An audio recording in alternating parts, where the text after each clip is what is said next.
राधे राधे प्यारे भक्तों, सेवा कोई सामान्य क्रिया नहीं बल्कि अत्यंत सूक्ष्म, गहन और उच्च आध्यात्मिक अवस्था है।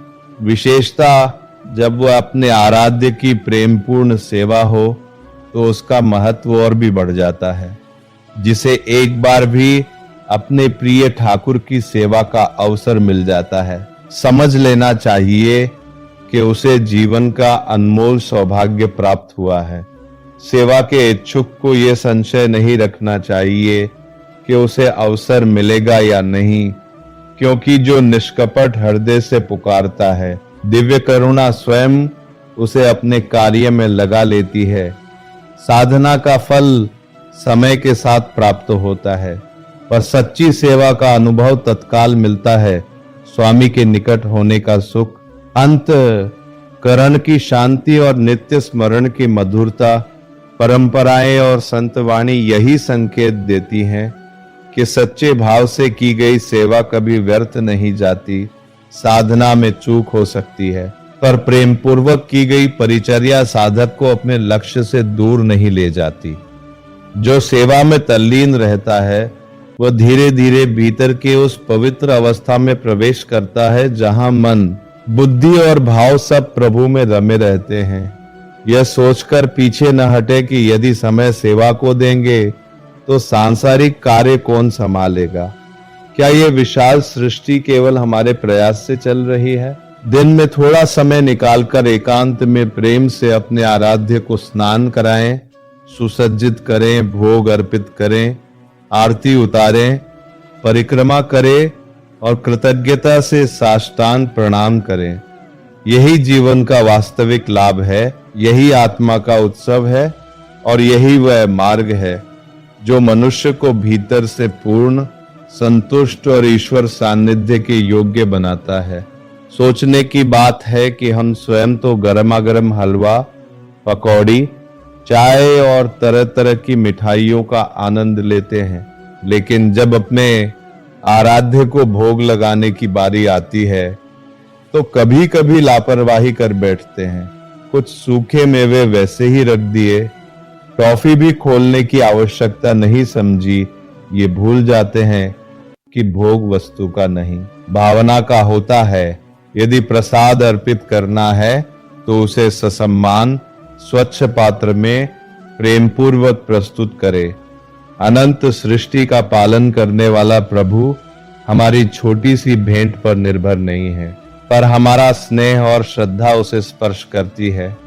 यदि आपके पास सीमित साधन है तो वही अर्पित करें, परंतु भावना में कमी ना हो। यह उचित नहीं कि हम स्वयं श्रेष्ठ वस्त्र पहने और आराध्य को उपेक्षित वस्त्र अर्पित करें। सेवा का वास्तविक अर्थ है जो भी हमारे पास उत्तम है उसे पहले ईश्वर को समर्पित करना। संत परंपरा में ऐसे अनेक उदाहरण मिलते हैं। स्वामी हरिदास अत्यंत वैराग्यवान होते हुए भी अपने ठाकुर को उत्तम भोग अर्पित करते थे। सुदामा ने साधारण चावल प्रेम से अर्पित किए और प्रभु ने उन्हें अमूल्य मान लिया। शबरी ने बेर चक्कर प्रेम से दिए और प्रभु ने स्नेह पूर्वक स्वीकार किए। विदुर की पत्नी भाव विभोर होकर जो परोस सकी वही प्रभु ने आनंद से ग्रहण किया।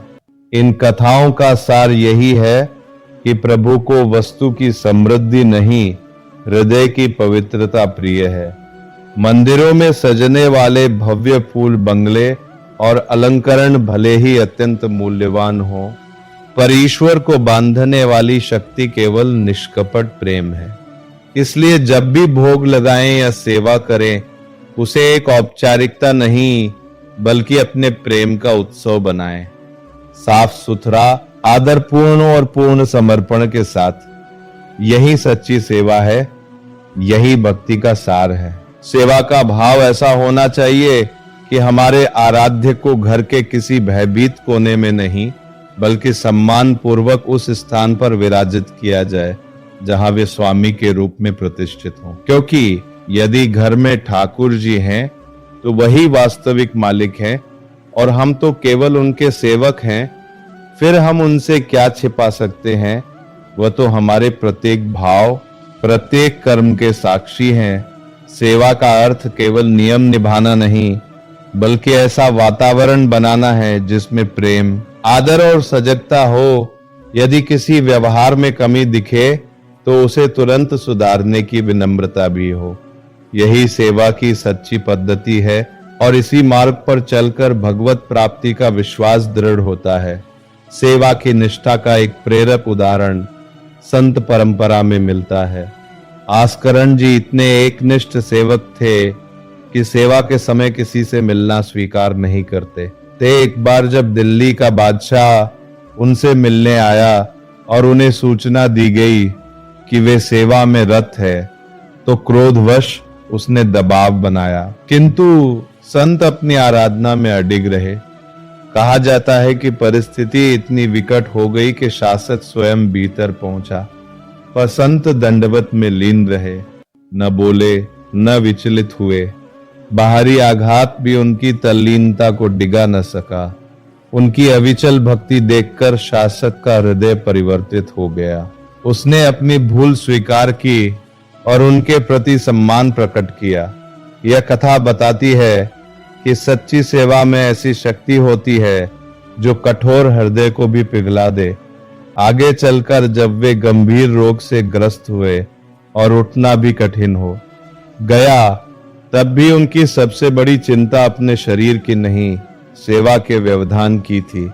यही अनन्य निष्ठा है, जहां साधक अपने सुख दुख से ऊपर उठकर केवल प्रभु की सेवा को जीवन का प्राण मान लेता है और विश्वास रखता है कि ऐसी निष्काम सेवा में स्वयं भगवान ही अपने भक्त की रक्षा और व्यवस्था करते हैं। कहा जाता है कि जब भक्त पूर्ण समर्पण में डूब जाता है, तब स्वयं भगवान उसकी चिंता करते हैं।